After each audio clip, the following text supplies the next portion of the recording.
Pessoal, espero que todos vocês estejam bem. Vamos agora gravar as questões relacionadas à parte de fundamentos da educação, ok?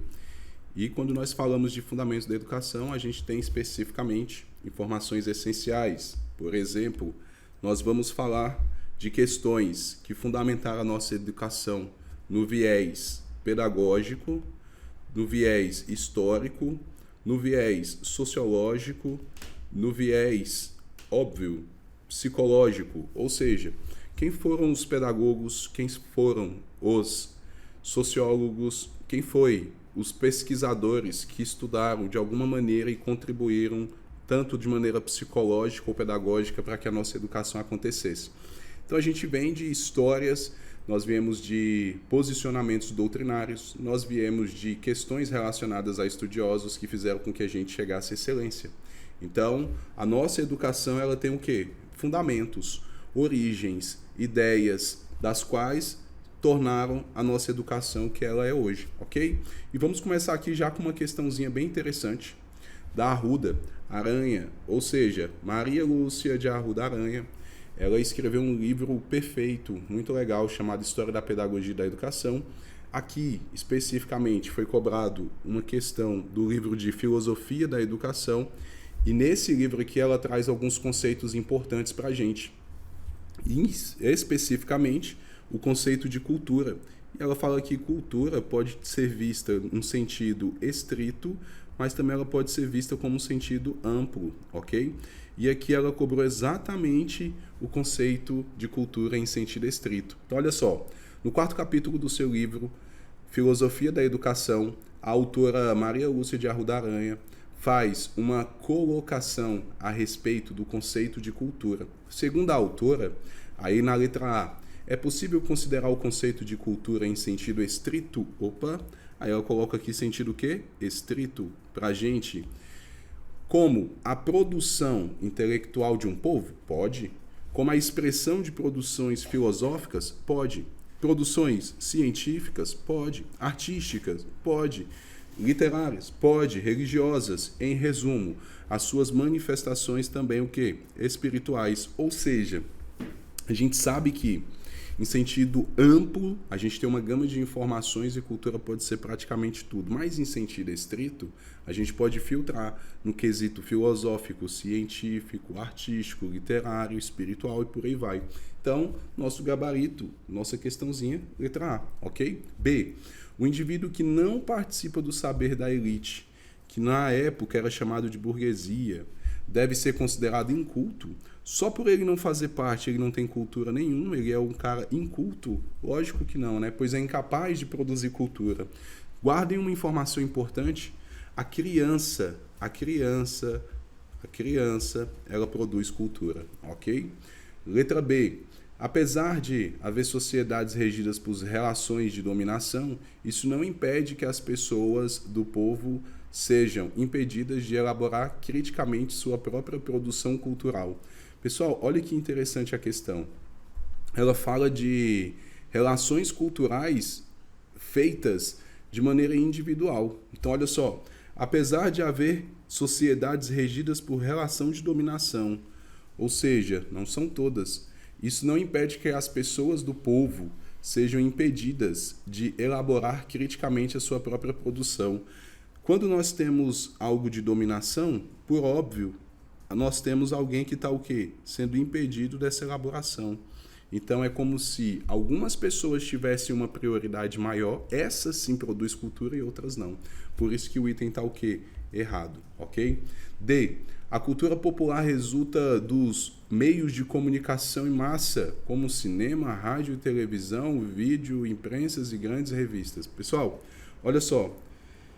Quando nós falamos de cultura popular, nós falamos de determinados hábitos, ideias, festas que acontecem de um determinado povo. Por isso que o item está o quê? Errado. Porque ele limitou ideias de rádio, televisão, imprensa e por aí vai. Beleza? Então, questãozinha de número 1, nosso gabarito letra A.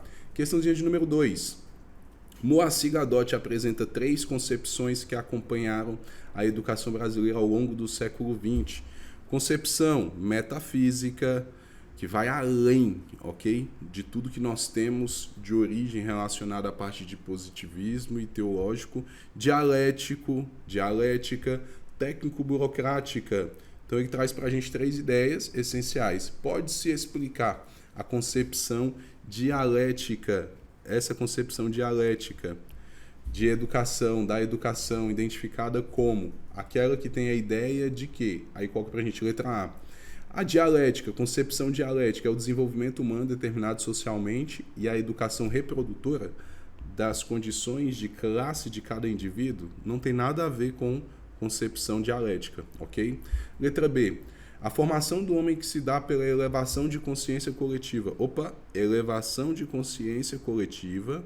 Se tem coletivo, é porque tem um diálogo, algo dialético, realizada concretamente no processo de trabalho que cria o próprio homem, que é criar o próprio homem por meio de algo coletivo, dialética. Então, 2, nossa questãozinha, letra B, nosso gabarito, ok? Letra C, a educação do homem é bem particular, um caso individual, uma conquista pessoal, a sua formação depende fundamentalmente de sua essência. Aqui é a mesma coisa de falar que só existe o inatismo, né? A pessoa vai sozinho, já nasce sabendo, ela não precisa de mais ninguém, de nenhum suporte, e não é o que nós vivemos hoje. Questões dialéticas envolvem tanto relações do Estado, quanto da sociedade, quanto da família, ok? Que são manifestações sociais. Então, o item está o quê? Errado. D. Uma natureza da criança existe a priori, e os elementos de contexto e as contradições internas da instituição educacional não influenciam no processo educativo. Lógico que todo o contexto, tudo o que acontece em relação à história, em vivência de uma criança, influencia sim no seu processo educativo. E o item D está errado, ok? Letra E.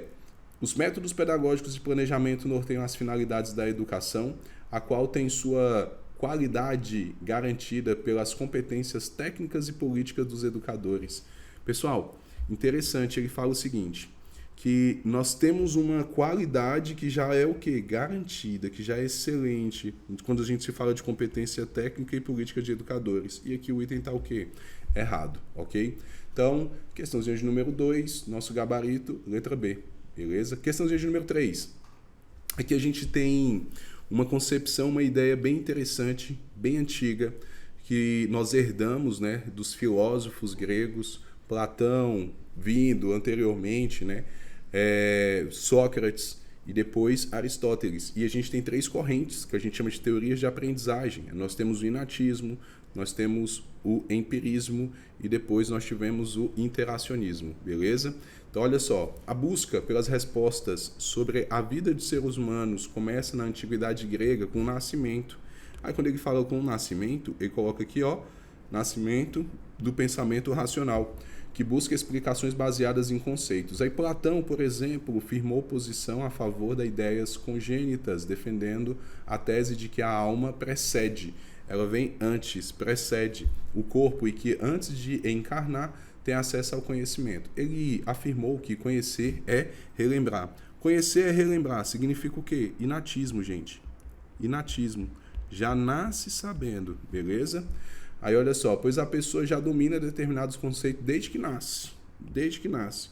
Essa perspectiva sustenta que as pessoas naturalmente carregam certas aptidões, habilidades, conceitos, conhecimentos e qualidades em sua abordagem hereditária. Está herdado. Aqui, ó, hereditária. Aí coloca pra gente, tal concepção motivou um tipo de ensino que ficou conhecido como o quê? Inatismo, né, gente? Então a gente tem aqui a 3, letra A. Olha só que interessante. Aqui nós temos correntes, né, de teorias. Então vamos falar um pouquinho delas. Humanismo, nós temos como exemplo, você pode colocar aí Carl Rogers, mas você pode colocar também Paulo Freire. O foco é a pessoa, o foco é o humano, ok? O interacionismo nós temos como foco Piaget e nós temos foco como Vygotsky. No entanto, Vygotsky ele é considerado sócio-interacionista, sócio-construtivista. O que é isso, professor? Ele sempre deu muita prioridade a questões sociais, cultura e, óbvio, o que acontece em todo esse contexto. Por isso que ele é considerado sócio-interacionista, sócio-construtivista, ok? O behaviorismo e o empirismo, eles teriam que a mesma carga, eles utilizam o ambiente. Então é o ambiente, por meio do ambientalismo, a gente consegue perceber ideias categóricas em relação a utilizar o que nós temos no meio para poder evoluir. Então vocês vão guardar o seguinte: falou em empirismo, behaviorismo, vocês vão lembrar de Aristóteles. Falou de inatismo, a pessoa já nasce pronta, relembrar, rememorar, hereditário, vocês vão lembrar de Platão. Então Aristóteles tem um pensamento diferente de Platão. Quem dos três filósofos não entra nessa guerra? Sócrates. Por quê? Porque Sócrates não escreveu nada, coitado. Por isso que Platão é considerado o primeiro pedagogo, por isso que Platão é considerado o principal discípulo de Sócrates para nós na educação, ok? Então, questãozinha de número 3, letra A, inatismo. Questãozinha de número 4. De acordo com a perspectiva da relação entre educação, sociedade, prática escolar, julgue os itens. Segundo Max Weber, a racionalidade burocrática permite aos sujeitos escolarizados não somente o entendimento dos mecanismos e funcionamento do sistema escolar, mas também o desvelamento de sua ideologia. Então, olha que legal que eu vou falar aqui para vocês de interessante. Pessoal, o item, ele tá o quê? O item, ele tá certíssimo. E aí vocês vão guardar o seguinte: Weber, diferente de Emile Durkheim e diferente de Karl Marx, beleza? Então, vamos lá. Ó, Weber é diferente de Karl Marx, que é diferente de Emile Durkheim. Você precisa guardar 3 coisinhas importantes. Weber, ele se preocupou com questões de burocracia. Karl Marx, ele já falou do capitalismo. Ok? E Emile Durkheim, ele trouxe questões sociais. Aí vocês vão guardar o seguinte: a burocracia, gente, é algo bom. Se hoje você tem uma identidade, é porque existe um trâmite burocrático para você pegar essa identidade, fazer uma segunda via, criar um registro, e eles pegam de você uma coisa singular que só você tem. Um negócio chamado digital. A sua digital, ela é singular. Em qualquer lugar que você for. É algo incrível. Então, olha só que interessante. Nós temos questões burocráticas para fazer a gente entender um sistema e não errar. Quanto mais burocrático for, maior será a racionalidade, melhor vai ser. Mas, professor, mais burocracia demora. É por isso que é demorado. Então, quando você passa um problema para uma pessoa, ela passa esse problema para outra, e passa para outra, e passa para outra, e passa para outra, até chegar a uma excelência, existe uma burocracia.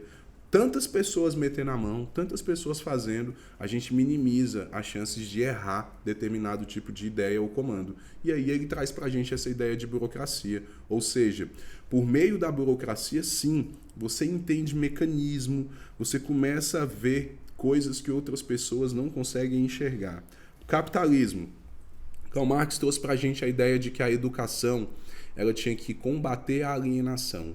O que é combater a alienação? É a gente começar a mostrar que nós temos uma educação que aliena as pessoas, e a educação, quando ela simplesmente parte por uma preocupação maior com o proletariado e a burguesia, incluindo os dois, a gente tem que combater essa alienação, que acaba o quê? Minando aquelas pessoas que são taxadas como proletariados, que vende a sua sua mão de obra. Então, nós temos aqui Karl Marx, defensor da ideia de combater o capitalismo, combater a alienação, ok?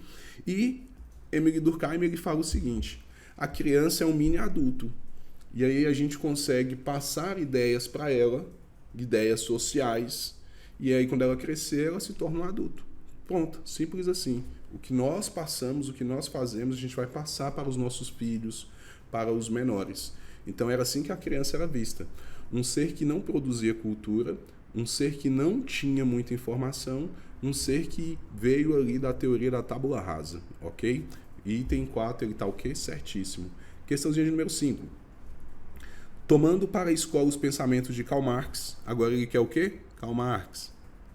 O que torna o aluno um ser alienado. Lembra que ele queria combater a alienação? E o que é que faz o aluno ser um cara alienado? Em seu processo de aprendizagem, tanto quanto o trabalhador. Opa, olha o comparativo. A teoria dele para o trabalhador foi para o aluno, foi para a escola. Então saiu ali do burocrático e veio para a escola. E então, esses dois, o que é que torna ele um alienado? E aí vocês vão colocar o seguinte, que é justamente as pessoas que conseguem separar o pensar e o agir, perfeito? Então, questãozinha correta aqui, letra B, beleza? Questãozinha de número 6. No que se refere a relação entre educação e sociedade, julgue o próximo item. Consoante Marx, mais uma vez, as instituições de ensino são, por excelência, o lugar a partir do qual é possível desencadear a transformação revolucionária da sociedade, sendo, portanto, o centro irradiador do processo de revolução. Pessoal, o que acontece aqui? Lembra que a gente pegou e colocou aqui atrás, aqui, ó, a ideia relacionada à parte de combater a alienação, só que existem o quê? Mecanismos, meios. Então, quando ele coloca que as instituições de ensino são por excelência, ou seja, o único lugar, a gente tem o quê? Um erro. Por quê? Porque a gente não pode colocar essa carga toda na educação. E aí fala assim, não, aqui é onde tem que desencadear a transformação revolucionária da sociedade, Tem que mudar todo um sistema, toda uma mecanização que existe. Então, o item 6, ele está o quê? Errado por filtrar. A gente tem outros aparelhos ideológicos, outros aparelhos repressivos que faz com que ocorram essa ideia da alienação, ok? 7. Segundo Emile Durkheim, a educação constitui um elemento integrador da sociedade, sendo pais e professores agentes sociais responsáveis pela inculcação de valores sociais nos educandos. Olha que legal! Lembra que eu falei para vocês que os pais, os educadores, são figuras de autoridades? Então, vou colocar aqui, ó. Aqui pode ser o pai, aqui pode ser a mãe, aqui pode ser o professor, poderia ser o quê? Um padre, poderia ser o quê? Um pastor. Todos esses aqui, eles são figuras de autoridades. O que eles fazem? Eles passam esses valores sociais para os educandos, os menores. Então, o professor, ele passa para os educandos. O pastor passa para os fiéis. Professor e um padre também para os fiéis. E o pai para os filhos. E a mãe para os filhos, ok? Então, aqui nós temos o quê? Especificamente figuras de autoridades, em que Emile Durkheim fala o seguinte, vou passar todos os meus valores sociais para eles, os menores, beleza? Então, questãozinha de número 7, ela tá o quê? Certíssima, beleza? Questãozinha de número 8, a educação jesuítica utilizou a educação popular para cristianizar a população e consolidar o domínio de Portugal. Pessoal, quando nós viemos lá dessa raiz que simplesmente a descoberta do Brasil pelos portugueses, a gente teve uma educação chamada jesuíta, educação tradicional. Ela popularizou sim. Ela foi uma educação popular. O que é isso, pessoal? Aqui, educação popular, ele não quer falar de Paulo Freire, tá? Cuidado. Quando ele coloca educação popular, ele quer falar que era comum entre todo mundo daquele momento, ok? Então, aqui que é o que? A educação era comum. E qual era a educação comum naquela época? Era justamente a educação que vinha para poder cristianizar a população brasileira. Então, nós tivemos 210 anos de educação jesuítica, ok? Em que a gente tem um método arcaico, antigo, burocrático, repetitivo, mecânico em relação à nossa educação, perfeito? Então, questãozinha tá o quê? Certíssima. Questãozinha de número 9.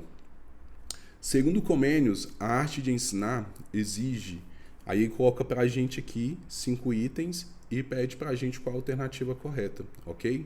Então, vamos lá.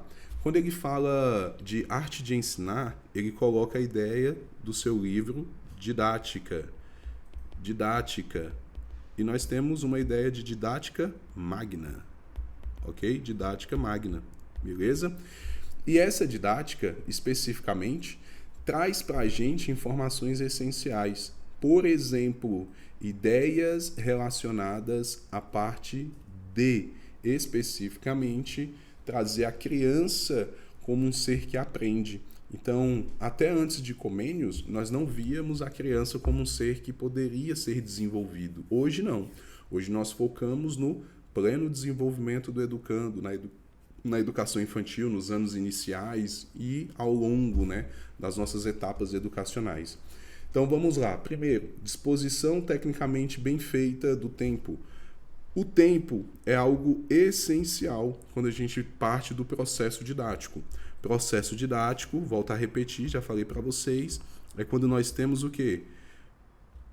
Nós temos professor, nós temos aluno e nós temos a matéria. PAN, beleza?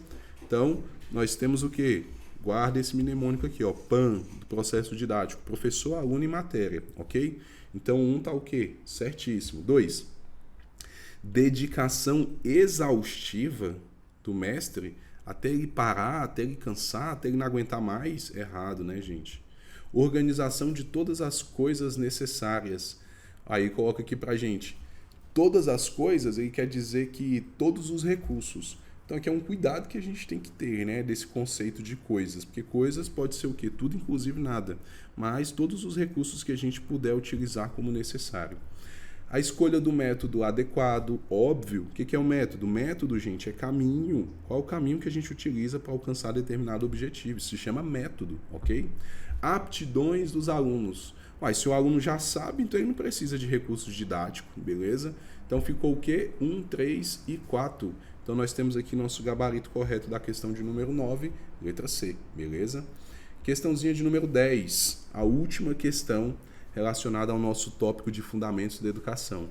Dentre as influências do pensamento de Rousseau para a educação está...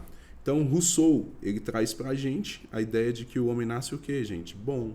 E a sociedade vem e faz o quê? Corrompe, ok?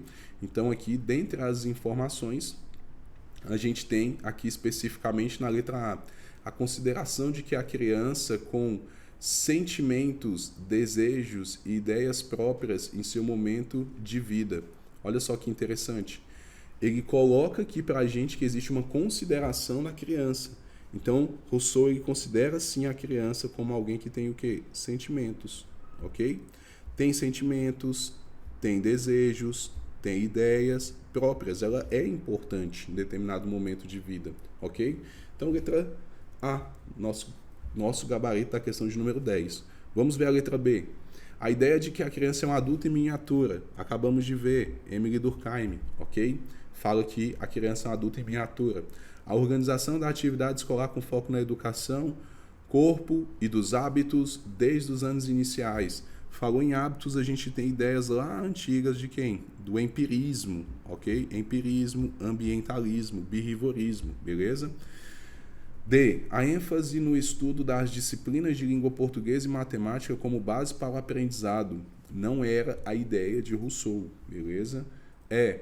O foco na formação moral, já que o ser humano, em essência, é mau e a função da escola é educá-lo. O homem, em sua essência, por natureza, ele não é mau, gente, ele é bom, ok? Ele é bom e a natureza o corrompe, de acordo com Rousseau. Então, nosso gabarito aqui, letra A, beleza? Pessoal, espero que vocês tenham gostado. Até a próxima e tamo juntos.